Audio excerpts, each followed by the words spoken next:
من جاء بالحسنة فله 10 أمثالها ومن جاء بالسيئة فلا يجزى إلا مثلها وهم لا يظلمون.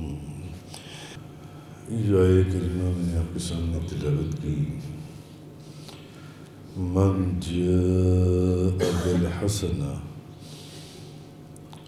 جو شخص اللہ کے پاس ایک نیکی لے کر آئے، جو شخص اللہ کے پاس ایک نیکی لے کر آئے، فَلَهُ 10 أَمْثَالِهَا، تو اس کے لیے اس جیسی 10 نیکیوں کا اجر ہے. اس جیسی 10 نیکیوں کا اجر ہے. حالانکہ ولایا کتنی نیکی ہے؟ ایک، مگر اجر 10 نیکیوں کا.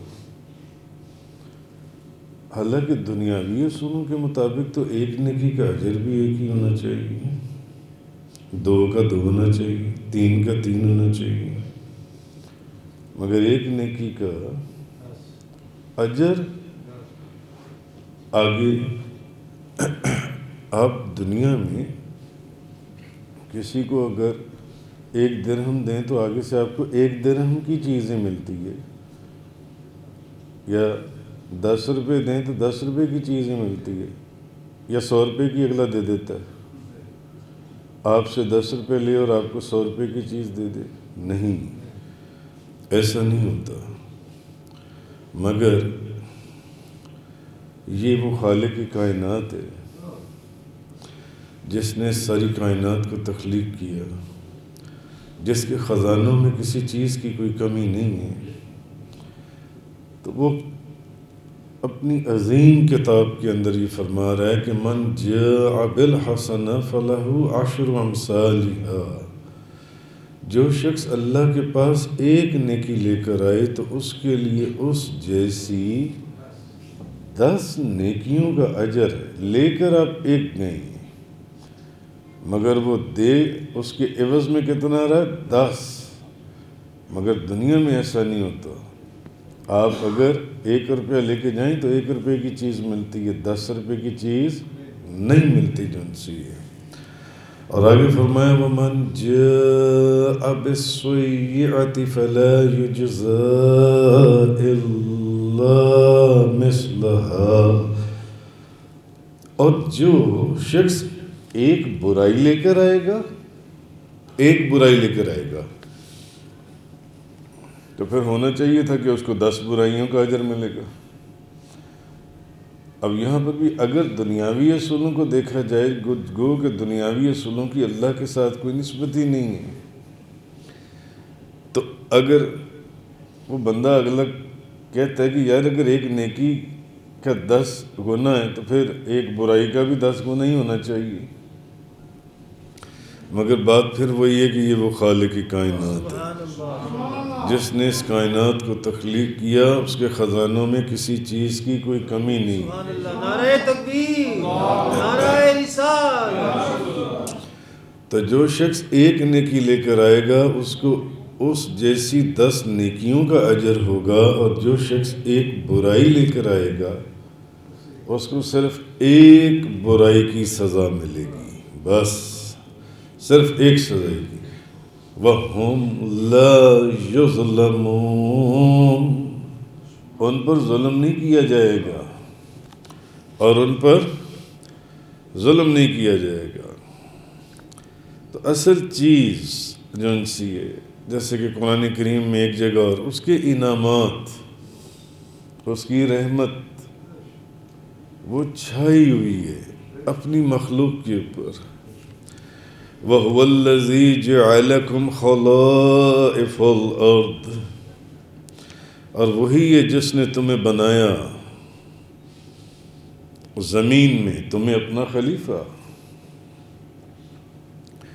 وَرَفَعَ بَعْضَكُمْ فَوْقَ بَعْضٍ دَرَجَاتٍ، اور بلند کیا ہے تم میں سے بعض کو بعض پر درجوں میں، بعض کو بعض کے اوپر فضیلت دی ہے، درجوں کے اندر بلند مقام عطا فرمایا۔ لِيَبْلُوَكُمْ فِي مَا آتَاكُمْ، تاکہ آزمائے تمہیں اس چیز میں جو اس نے تمہیں عطا فرمائی ہے۔ پھر جب وہ دیتا بے انتہا ہے تو پھر وہ آزماتا بھی ویسے ہی ہے، جیسے سورہ بقرہ کے اندر ہے وَلَنَبْلُوَنَّكُمْ بِشَيْءٍ مِّنَ الْخَوْفِ وَالْجُوعِ وَنَقْصٍ مِّنَ الْأَمْوَالِ وَالْأَنفُسِ وَالثَّمَرَاتِ، وہ تو پھر جگہ جگہ ہر چیز میں آزماتا ہے۔ اور جس کو کچھ دینا ہو، جس کو کچھ نوازنا ہو، جس کو کسی منزل مقصود پر پہنچانا ہو، جس کو اپنے قریب کرنا ہو، اسی کو آزمایا جاتا ہے، اسی کو آزمایا جاتا ہے۔ ان ربک سریع العقاب، بے شک آپ کا رب بہت جلد، اگر وہ نعمتیں ایسی عطا فرماتا ہے تو پھر وہ سزا بھی دینے والا ہے۔ پھر جو لوگ بے ادب یا گستاخ یا منافق ہیں، پھر وہ ان کو سزا بھی دیتا ہے، اور ان سزاؤں کی تفصیل قرآن اور حدیث بھری پڑی ہے۔ وَإِنَّهُ لَغَفُورٌ رَحِيمٌ، اور بے شک وہ بہت بخشنے والا، ہمیشہ رحم فرمانے والا ہے۔ آہا، تو وہ مولا برحق جس نے تمہیں گزری ہوئی امتوں کا قائم مقام بنایا، قوت کے اندر، علم کے اندر، دولت کے اندر، اللہ تعالیٰ نے بعض کو بعض کے اوپر فوقیت دی ہے۔ کسی کو زیادہ علم عطا فرمایا، کسی کو کم عطا فرمایا، کسی کو زیادہ دولت دی ہے، کسی کو کم دی ہے، کسی کو زیادہ طاقت دی ہے، کسی کو کم طاقت دی ہے۔ ایک بندہ کمزور ہوتا ہے، ایک بندہ موٹا تازہ ہوتا ہے، ایک بندہ ضعیف ہوتا ہے، ایک بندہ طاقتور ہوتا ہے۔ اور اس کی وجہ یہ ہے کہ تاکہ وہ تم لوگوں کو آزما تو سکے، وہ تمہیں آزمائے کہ جس نے تم لوگوں کے اوپر اتنے انعام کیے ہیں، تم اس کا شکریہ ادا کیسے کرتے ہو۔ اب شکر ادا کرنے کا بھی ہر ایک کا اپنا اپنا انداز ہے۔ کوئی ساری عمر کرتا رہے، نہ قبول کیا جائے، کسی کی ایک ادا اس کی بارگاہ میں قبول ہو جائے۔ تو جو قوت یعنی اس نے عطا کی ہے آپ کو، جو اس نے آپ کو عزت عطا فرمائی ہے، جو اس نے آپ کو دولت عطا فرمائی ہے، جو اس نے آپ کو صحت عطا فرمائی ہے، جوانی عطا فرمائی ہے، وہ دیکھے تو صحیح کہ بھی تم اس کو کس طریقے سے استعمال کرتے ہو۔ استعمال کرنے والے بھی اپنے اپنے انداز ہیں۔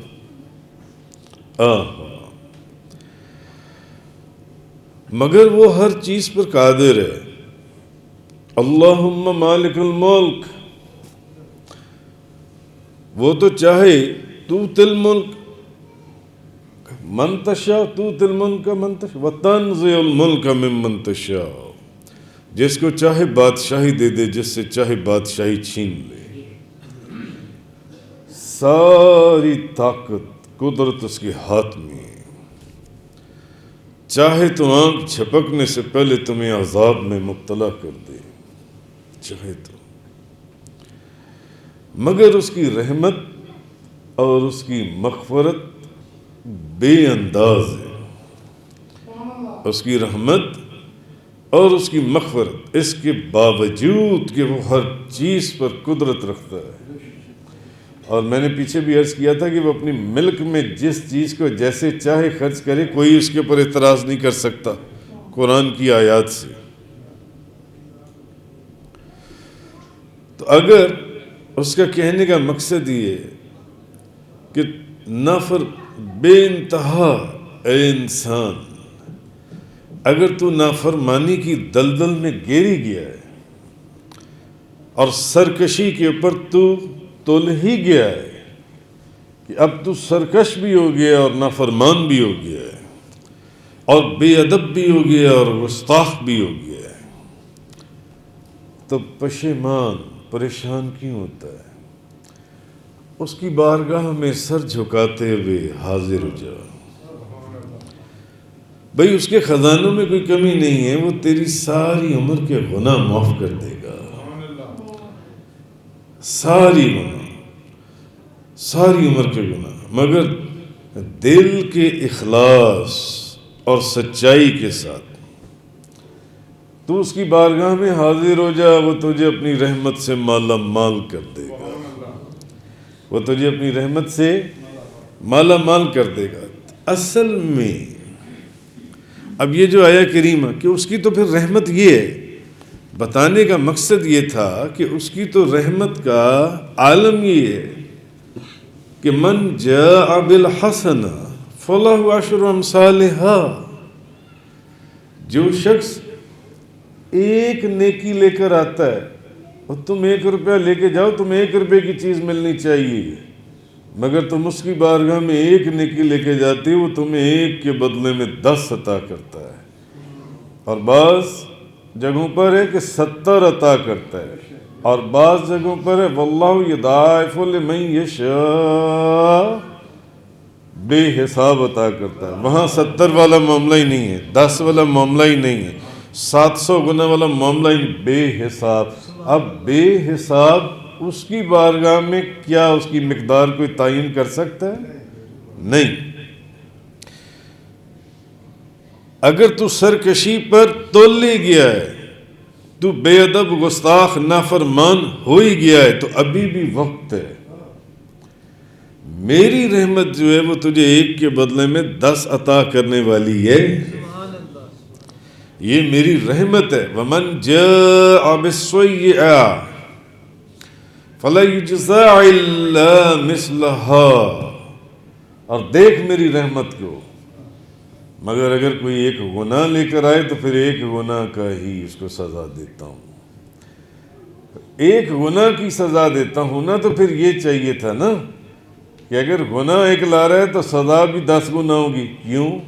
کیونکہ نیکی 1 لا رہا ہے تو جزا بھی تو 10 نیکیوں کی دے رہا ہوں میں، تو پھر اگر گناہ 1 لا رہا ہے تو پھر سزا بھی 10 گنا ہوگی؟ نہیں، میری رحمت یہ ہے کہ تو نیکی 1 لا رہا ہے، میں اس کا اجر 10 نیکیوں کے برابر تجھے دے رہا ہوں، اور گناہ 1 لا رہا ہے تو ہونا تو چاہیے تھا نا 10، مگر میں 1 ہی گناہ کنسیڈر کر رہا ہوں، بس 1 ہی گناہ۔ آہا، میری تو شان یہ ہے، میری رحمت یہ ہے اپنے بندے سے۔ مسلم شریف کی حدیث ہے، راوی ہیں حضرت ابو ذر رضی اللہ تعالی عنہ، وہ فرماتے ہیں کہ اللہ کے رسول نے فرمایا، نبی پاک صلی اللہ علیہ وسلم نے فرمایا کہ اللہ تعالیٰ ارشاد فرماتا ہے، جو شخص 1 نیکی لے کر آئے گا اس کو اس کی مثل 10 یا اس سے زیادہ نیکیوں کا اجر ملے گا۔ اس حدیث میں اگر دیکھا جائے تو اسی آیت کی انٹرپریٹیشن ہے حدیث کی صورت میں، اور پھر یا اس سے بھی زیادہ، جیسے کہ بعض روایتوں میں 70، پھر 700، اور پھر قرآن میں آتا ہے کہ بعض کو تو وہاں گنتیاں ختم ہو جاتی ہیں، واللہ یضاعف لمن یشاء، ان کو بغیر کسی حساب اتنا اللہ عطا فرماتا ہے جن سے۔ اللہ بڑا وسعت والا ہے۔ اچھا، حضرت ابو ذر فرماتے ہیں کہ نبی کریم صلی اللہ علیہ وسلم نے فرمایا کہ اللہ تعالیٰ ارشاد فرماتا ہے، جو شخص 1 نیکی لے کر آئے گا اس کو اس کی مثل 10 یا اس سے زیادہ نیکیوں کا اجر ملے گا۔ یہ اب حدیث ہے، وہ قرآن کی آیت تھی کہ 10 نیکیوں کا اجر ملے گا۔ اس میں کیا ہے کہ 1 کے بدلے میں 10 یا اس سے بھی زیادہ نیکیوں کا اجر ملے گا۔ اور جو برائی لے کر آئے گا نبی کریم صلی اللہ علیہ وسلم فرماتے ہیں اس کو صرف اس کی مثل برائی کی سزا ملے گی. بس جو ایک برائی لے کر آیا اس کو صرف ایک برائی کی سزا ملے گی. مگر اس میں بھی نبی کریم صلی اللہ علیہ وسلم فرماتے ہیں کہ اللہ یہ فرماتا ہے کہ یا میں اس کو بخش دوں گا یا میں اس کو بخش دوں گا. تو حضرت ابو ذر بیان کر رہے ہیں، وہ اس حدیث کے راوی ہیں کہ نبی پاک صلی اللہ علیہ وسلم نے فرمایا کہ اللہ فرماتا ہے جیسے کہ وہ قرآن کی آیت میں نے پڑھی، من جاء بالحسنہ فلہ عشر امثالہا، جو ایک نیکی لائے گا اس کو ایک نیکی کا اجر 10 نیکیوں کے برابر ملے گا. اور اس حدیث میں کہ حضور فرماتے ہیں، اللہ فرماتا ہے کہ جو شخص ایک نیکی لے کر آئے گا اس کو اس کی مثل 10 نیکیوں کا اجر یا اس سے بھی زیادہ نیکیوں کا اجر ملے گا. اور جو برائی لے کر آئے گا ایک برائی، تو اس کو صرف اسی کی مثل ایک برائی کی سزا ملے گی، مگر اس میں بھی اس کی مرضی ہے، ہو سکتا ہے وہ اس ایک برائی کی بھی سزا نہ دے اور بخش دے. اب آپ دیکھیں اس کی رحمت. اب آپ اس کو کیلکولیٹ کریں تو یہ 100% سے یا تو اوپر اس سائڈ سے اور دوسری طرف سے برائی کی سائڈ سے بالکل ہی ختم ہو جاتا ہے معاملہ. یعنی ایک گناہ کرنے والے کو ایک گناہ کی سزا ملے گی، مگر اس میں بھی اس کی مرضی ہے، چاہے تو بخش دے.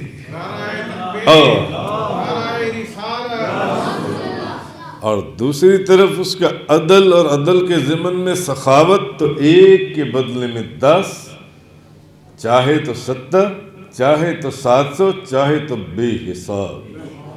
مگر گناہ کی صورت میں ایک کے بدلے میں ایک.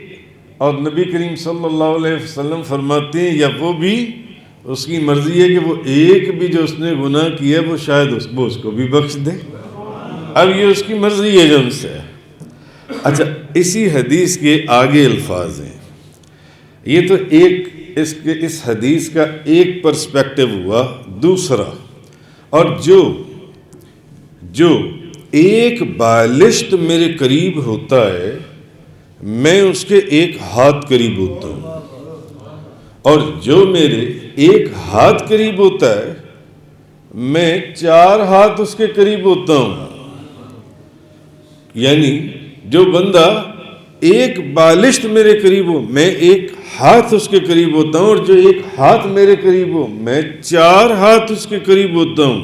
اور جو میرے پاس چل کر آتا ہے میں دوڑتا ہوا اس کے پاس آتا ہوں. میں دوڑتا ہوا، اللہ ارشاد فرما رہے ہیں، نبی کریم صلی اللہ علیہ وسلم فرما رہے ہیں، میں دوڑتا ہوا اس کے پاس آتا ہوں. واہ!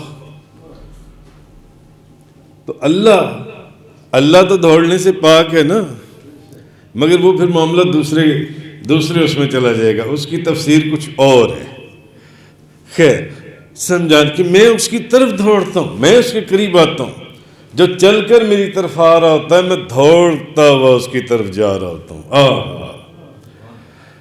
اس کے پاس. اور جو شخص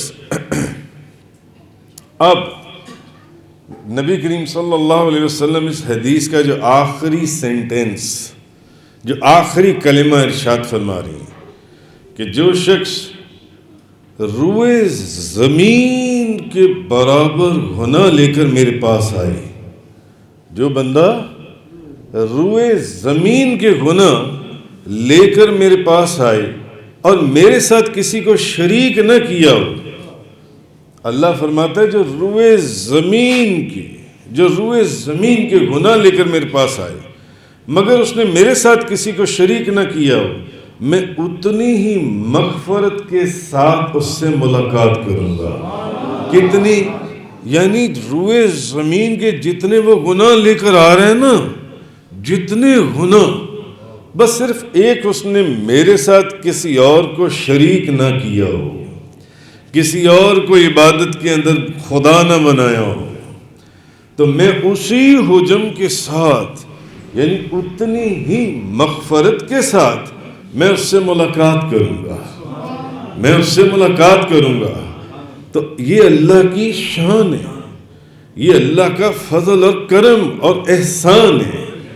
اور اللہ تعالیٰ کے نبی، اللہ کے رسول نبی کریم صلی اللہ علیہ وسلم کیونکہ اللہ کے محبوب ہیں، تو اللہ نے اپنے محبوب کو بھی بڑی شانی عطا فرمائی ہیں۔ جیسے کہ شیخ عبدالحق محدث دہلوی اور اعلیٰ حضرت امام محمد رضا خان صاحب هو الاول والآخر والظاہر والباطن وهو بكل شيء علیم، کہ وہ فرماتے ہیں کہ یہ اول آخر ظاہر باطن، یہ اگر اللہ کی حمد ہے قرآن کے اندر تو یہی چاروں چیزیں اول آخر ظاہر باطن اس کے محبوب کی نعت بھی ہے قرآن کے اندر۔ اسی لیے اعلیٰ حضرت نے فرمایا وہی ہے اول وہی ہے آخر، نبی کریم صلی اللہ علیہ وسلم کی طرف وہی ہے اول وہی ہے آخر، وہی ہے ظاہر وہی ہے باطن، اسی کے جلوے اسی سے ملنے اسی سے اس کی طرف گئے تھے، اسی سے اس کی طرف گئے تھے۔ بہرحال کہنے کا مقصد یہ ہے کہ یہ اللہ کی شان ہے کہ وہ ایک کے بدلے میں من جاء بالحسنہ فلہ عشر امثالہا، جو شخص اللہ کے پاس ایک نیکی لے کر آئے گا تو اس کے لیے اس جیسی 10 نیکیوں کا اجر ہوگا، 10 نیکیوں۔ اور نیکی کرنے والے اپنے اپنے انداز ہیں، جیسے میں نے پہلے آپ سے عرض کیا۔ اب اجر میں یہ جو کسی کو ایک کے بدلے میں 10، کسی کو 70، کسی کو 700، کسی کو بے انتہا، کسی کو بے انتہا۔ اب یہ جو مختلف مرتبے ہیں یا مختلف سٹیجز ہیں، پھر یہاں پر بھی کوئی بندہ یہ تو سوچ سکتا تھا گو کہ وہ مالک ہے ہر چیز کا، جیسے چاہے ویسا کرے۔ مثلا اس شخص کو ایک کے بدلے میں 10 دے رہا ہے، اس شخص کو ایک کے بدلے میں 70 دے رہا ہے، اس کو ایک کے بدلے میں 700 دے رہا ہے، کسی کو ایک کے بدلے میں بے انتہا دے رہا ہے، اس کی مرضی ہے نا۔ مگر یہ مختلف سٹیجز کیوں ہیں؟ اب یہاں پر بھی کوئی بندہ کہہ سکتا ہے کہ جناب اگر ایک کے بدلے میں اس شخص کو 10 مل رہے ہیں تو پھر ایک کے بدلے میں اس کو 70 کیوں دیے جا رہے ہیں؟ اس کو بھی 10 ہی دیے جانے تھے۔ تو ایک کے بدلے میں اس کو اگر 70 دے تو اس کو 700 کیوں دیے جا رہے ہیں؟ اس کو بھی ایک کے بدلے میں پھر 10 ہی دیے جانے تھے۔ تو یہ مختلف اس کے اندر جو مراتب ہیں یہ کیوں ہیں اس طرح جون سی ہیں؟ تو اس کے لیے مفسرین نے نا ایک بڑی کمال بات لکھی ہے کہ نیکی جو کرنے والا ہے نا، اصل میں اس کی اندر کی کیفیت کے اوپر ڈیپینڈ کرتی ہے ساری بات۔ فار ایگزامپل ایک بندہ نیکی کر رہا ہے مگر دکھانے کے لیے کر رہا ہے، اس کو کوئی اجر ملے گا؟ وہ تو قیامت والے دن اس کے منہ پر مار دی جائے گی، بلکہ وہ تو قاری، حافظ، سخی اور جو بظاہر شہید ہوئے ہوں گے ان سے نبی کریم صلی اللہ علیہ وسلم فرماتے ہیں جہنم کی آگ کو بھڑکایا جائے گا۔ یہ وہ لوگ ہوں گے جو دکھاوا کر کے نیکی کرتے ہیں، جن کے وجود میں دکھاوا ہے۔ تو اصل میں مفسرین فرماتے ہیں کہ یہ دل کی کیفیت کا معاملہ ہے کہ آپ کے دل کی کیفیت کیا ہے، آپ کے دل میں اخلاص کیا ہے۔ وہ یہ فرماتے ہیں مثلا کسی بھوکے کو کھانا کھلانا نیکی ہے یا نہیں ہے؟ نیکی ہے نا کھانا کھلانا۔ اب ایک بندہ ہے ارب پتی آدمی ہے، ایک بندہ ہے لکھ پتی آدمی ہے، ایک بندہ سادہ سا کوئی نوکری پیشہ آدمی ہے جون سے۔ تو وہ مفسرین یہ کہتے ہیں کہ اگر ایک ارب پتی آدمی کسی بھوکے کو کھانا کھلائے تو اس کے لیے تو ایسے ہے جیسے سمندر میں سے ایک قطرہ اس نے کسی کو کھانا کھلا دیا، کسی کو سمندر میں سے ایک قطرہ، اور سمندر میں سے ایک قطرہ نکال دیا، لو دریا میں سے ایک قطرہ، تو نہر میں سے، گھڑے میں سے، گلاس میں سے ایک قطرہ نکال دیں، گلاس کے پانی کو کوئی فرق پڑے گا؟ تو وہ تو ایسے ہے، کسی نے کوئی ارب پتی آدمی ہے، اس نے کسی ایک فقیر کو اس نے کہا اس کو ایک وقت کا کھانا کھلا دو، تو وہ تو ایسی ہے جیسے کہ اس نے ایک قطرہ جو ان سے اس نے سمندر میں سے نکال دیا. ایک لکھ پتی آدمی ہے. اب لکھ پتی کہاں اور ارب پتی کہاں؟ ارب پتی کہاں جو ان سے. اب ارب پتی جو لکھ پتی ہے اس نے اگر کسی بھوکے کو کھانا کھلایا تو یہ ذرا کچھ سمجھ میں آتا ہے کہ اس نے واقعی ایک ہمت کی ہے, کسی بھوکے کو کھانا کھلا دیا. اور ایک شخص وہ ہے جو ایک نوکری پیشہ آدمی ہے اور وہ کسی بھوکے کو کھانا کھلا دی, جس کا اپنے گھر کا خرچہ بڑا مشکل سے جون سے چلتا ہے اور بڑا مشکل سے لے کے چلتا ہے, وہ کسی بھوکے کو کھانا کھلا دے تو یہ بہت ہی بڑی بات ہے. جس کے اپنے گھر میں 2 وقت کی روٹی نہیں ہے وہ کسی بھوکے کو کھانا. اچھا اب آپ مجھے بتائیں آپ کا ذہن کیا کہتا ہے؟ ایک بندہ وہ ہے جس کے اپنے گھر میں 2 وقت کی روٹی بڑی مشکل سے چلتی ہے, 15-20 ہزار روپیہ تنخواہ لیتا ہے, گھر میں بیوی بھی ہے, بچے بھی ہیں, ماں بھی ہے, باپ بھی ہے, بھائی بھی, بہن بھی ہے, بجلی کا بل بھی دینا ہے, گیس کا بل بھی دینا ہے, ٹیلی فون کا خرچہ بھی کرنا ہے, پانی کا بل بھی آ جانا ہے, مختلف خرچے ہیں. 15-20 ہزار روپے کے اندر سارے خرچے پورے نہیں ہوتے. وہ کسی غریب مسکین کوئی آ جائے تو وہ اس کو کھانا کھلا دے, یہ زیادہ بڑی نیکی ہے یا ایک ارب پتی آدمی وہ جو گاڑی کے اندر جا رہا ہے اس نے ایک فقیر اس نے کہا یار اس کو کھانا کھلا دو؟ دونوں میں سے کس کی نیکی آپ کو زیادہ لگتی ہے؟ ہاں اونچا بولیں. اس کی نیکی آپ کو زیادہ لگتی ہے نا. تو پھر مفسرین فرماتے ہیں پھر آپ کو سمجھ میں آ گیا ہوگا کہ یہ کیا وجہ ہے کہ کسی کو 1 کے بدلے میں 10, کسی کو 1 کے بدلے میں 70, کسی کو 1 کے بدلے میں 700 اور کسی کو بے حساب, کسی کو بے حساب اللہ عطا فرماتا ہے. تو ہو سکتا ہے کہ وہ جو ارب پتی ہے, ارب پتی آدمی جس نے کسی غریب آدمی کو کھانا کھلا دیا ہو, گزر رہا ہو, ڈرائیور کو دیکھو یار اس کو ایک کھانا کھلا دو جون سے, اس کو 1 کے بدلے میں, کیونکہ اللہ کے عدل میں تو کوئی کمی نہیں ہے نا, اس کو 1 کے بدلے میں 10 کا اجر دے دو. مگر ایک بندہ لکھ پتی ہے, اس نے کسی غریب آدمی کو کھانا کھلا دیا, اس کو 1 کے بدلے میں 70 گنا دے دو. اور ایک بندہ جس کے اپنے گھر میں 2 وقت کی روٹی بڑی مشکل چلتی ہے, اس نے کسی غریب کو کھانا کھلا دیا تو اس کو 1 کے بدلے میں 700 یا بے حساب دے دو. یہ مرتبے ہیں, یہ وجوہات ہیں جون سی. تو اللہ پاک اس آیت میں جو میں نے آپ کو فرمایا من جاء بالحسنہ فلہ عشر امثالہا, انسان کا ایمان پکا ہو, انسان کا ایمان کامل ہو تب وہ اپنی آنکھوں سے دیکھتا. مجھے سینکڑوں لوگ ملے وہ کہتے ہیں حضرت ایک خرچ کریں تو واقعی فوراً 10 آتے ہیں, ایک خرچ کریں تو واقعی فوراً 10 آتے ہیں جون سے. تو ایک بزرگ مجھے ملے, وہ بزرگ مجھے کہنے لگے کہ نقشبندیہ سلسلے کے بزرگ کہنے لگے کہ میں نے زندگی میں نا کئی مرتبہ یہ چیز آزمائی. کہنے لگے کہ میں نا گھر میں نا آٹا بھی ختم ہو گیا, دالیں بھی ختم ہو گئیں, گوشت بھی ختم ہو گیا, سبزی بھی ختم ہو گئی, اور کوئی جیب میں پیسہ ہی نہیں, کچھ بھی نہیں. یار کل کھانا کہاں سے بنائیں گے؟ رات کا کھانا ہے, وہ رات کا کھانا کھانا ہے بیٹھ کر, بس 2 روٹیاں یا تھوڑا سا سالن ہے. کہنے لگے میں نے اپنی بیوی بچوں کو کہا, میں نے کہا یہ جو سالن اور یہ جو روٹیاں اور یہ جو چیز ہے نا, یہ ایسا کرو کہ وہ نا گلی میں فلانا بندہ ہے بڑا ہی غریب ہے, یہ اس کو دے دو. انہوں نے کہا یہ ابھی دے دیے تو کل کے لیے کھانا کچھ ہے نہیں, تو یہ دے دیں تو وہ کہاں سے آئے گا؟ ہم رات تو گزار لیں گے, کل کہاں سے گزاریں گے؟ انہوں نے کہا میں تمہیں کہہ رہا ہوں دے دو, بس دے دی. انہوں نے مجھے بات خود بتائی تھی, مجھے آج اچانک یاد آئی. اب بھی کھانا ہم نے وہ بھجوائے اس غریب بندے کو, گیاریاں اس کے بیوی بچے, اور اس کو دے دیا. کہتے 1 گھنٹہ نہیں گزرا تھا تو کوئی بندہ ہمارے گھر میں کتنی بوریاں آٹے کی اور سبزی, دال, گوشت اور ہدیہ آ کر لے آیا کہ حضرت میں نے بڑے عرصے سے سوچا ہوا تھا کہ میں نے آپ کے لیے لانا ہے تو یہ آپ کو بھی فرمایا. اور ایسے واقعات ہمیں کتابوں کے اندر ملتے ہیں.